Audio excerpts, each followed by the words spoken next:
Hello friends, आज हम बात करेंगे आकल दाढ़ के बारे में। फ्रेंड्स, मेरे पास सबसे ज्यादा पेशेंट आकल दाढ़ के आ रहे हैं। सबसे ज्यादा चीफ कंप्लेन आकल दाढ़ की है, उसके दर्द की है और पेशेंट्स को ये नहीं समझ में आ रहा कि इसको रखना चाहिए, आकल दाढ़ को सेव कराना चाहिए कि इसको एक्सट्रैक्ट कराना चाहिए। फ्रेंड्स, आज मैं आकल दाढ़ से रिलेटेड सारी बातें करने वाली हूँ, लेकिन इस वीडियो में मैं आपको पेरिकोनाइटिस, वो कंडीशन जिसमें हम आकल दाढ़ को सेव कर सकते हैं, उसके बारे में पूरी तरीके से बताने वाली हूँ। फ्रेंड्स, आज का वीडियो बहुत इंपॉर्टेंट होने वाला है। चैनल को सब्सक्राइब नहीं किया है तो प्लीज कर लीजिएगा। आइए स्टार्ट करते हैं।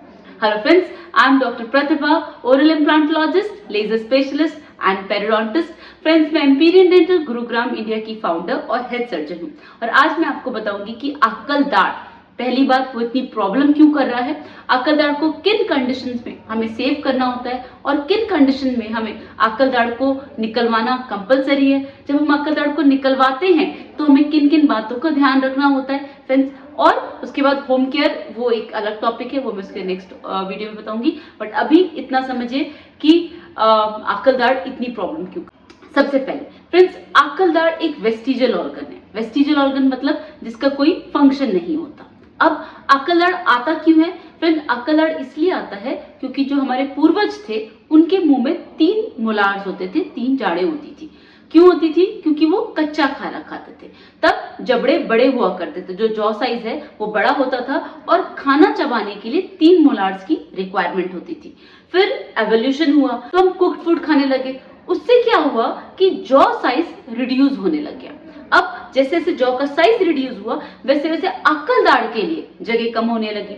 आकल दाढ़ 18 साल के बाद आता है, तब तक बाकी सारे दांत आ चुके होते हैं, आपकी जो ग्रोथ है वो काफी हद तक हो चुकी होती है। तो जब पूरा बॉडी सेट हो जाता है उसके बाद आकल दाढ़ की एंट्री होती है तो अलग लेवल से प्रॉब्लम करता है। क्यों? क्योंकि तब तक स्किन थिक हो जाती है। अगर वो सीधा भी आ रहा होता है तो भी तकलीफ देता है। जब भी वो आने की कोशिश कर रहा होता है ऊपर आने की, तो उसको स्किन पियर्स करके आना होता है तो वो पेन करता है, राइट। और अगर वो टेढ़ा होता है अंदर, तो अंदर ही अंदर एडजेसेंट टूथ को डैमेज कर रहा होता है।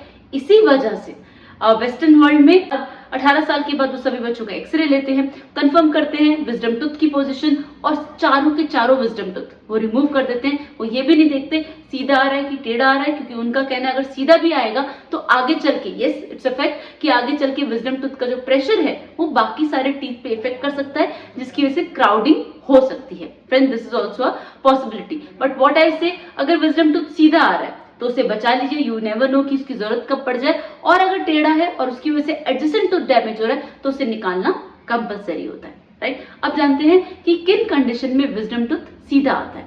फ्रेंड्स, जिस कंडीशन में विजडम टूथ सीधा आता है उसे पेरिकोनाइटिस बोलते हैं, that is called as vertical impaction, right. अब वर्टिकल इम्पैक्शन मतलब विजडम टूथ सीधा है लेकिन गम्स के अंदर है, आधा एक्सपोज है और आधा गम्स के अंदर है, बट वो एडजेसेंट टीथ को डैमेज नहीं कर रहा, अंडरलाइन जो नर्व है उसको इफेक्ट नहीं कर रहा, बोन में जो इन्फेक्शन हो रहा है वो हम उसे रिमूव कर सकते हैं। तो जब वो किसी को इफेक्ट नहीं कर रहा, उसकी वजह से कोई नुकसान नहीं हो रहा, उस कंडीशन को पेरिकोनाइटिस कहते हैं। पेरिकोनाइटिस मतलब, पेरी मतलब सराउंडिंग, दांत के चारों तरफ, कोरोना मतलब दांत के ऊपर का हिस्सा, कोरोनल पार्ट, आइटिस मतलब इन्फ्लेमेशन।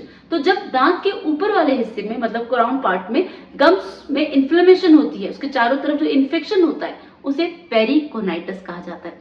अब पेरिकोनाइटिस ट्रीटेबल है, क्यों? क्योंकि एक तो उसकी वजह से कोई डैमेज नहीं हो रहा, कोई नुकसान नहीं हो रहा, और जो इन्फेक्शन है वो हम ओपर्कुलेक्टोमी के थ्रू रिमूव कर सकते हैं। फ्रेंड्स, ओपर्कुलेक्टोमी में जितना भी ऊपर का एक्स्ट्रा टिश्यू है आप उसे रिमूव कर दीजिए।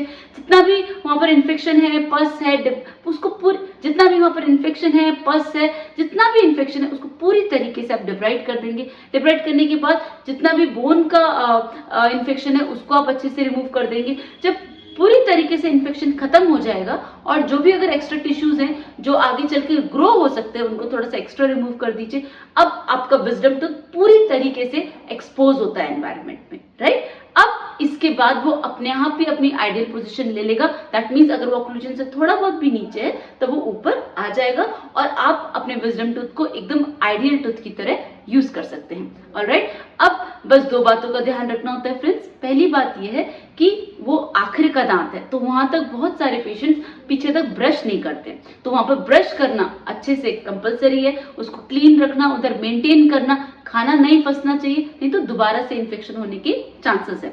तो वहां पर मेंटेनेंस अच्छे से होनी चाहिए और वर्म्स एंड रिंसेस की हैबिट रखिए कि कुछ भी अगर फंस जाए तो वो रिमूव हो जाए, दैट्स इट। अगर आप उसे अच्छे से मेंटेन कर लेंगे फ्रेंड्स तो आपको लाइफ लॉन्ग वो दांत परेशान नहीं करेगा। इसके अलावा जो जितनी भी प्रॉब्लम्स है, अगर विजडम टूथ टेढ़ा आ रहा है, लेटा हुआ है, एंगुलेटेड है, डिस्टल उसमें डिस्टा एंगुलर है, वो सारी कंडीशन में विजडम टूथ को निकाला जाता है। मैं नेक्स्ट वीडियो में बात करूंगी कि किन किन कंडीशन में हम विजडम टूथ को निकालते हैं और विजडम टूथ निकालते हैं समय हमें किन बातों का ध्यान रखना चाहिए और उसके बाद हमें क्या होम केयर लेने की जरूरत है। फ्रेंड्स आज के लिए बस इतना ही। चैनल को सब्सक्राइब नहीं किया तो प्लीज कर लीजिएगा। See you in the next video.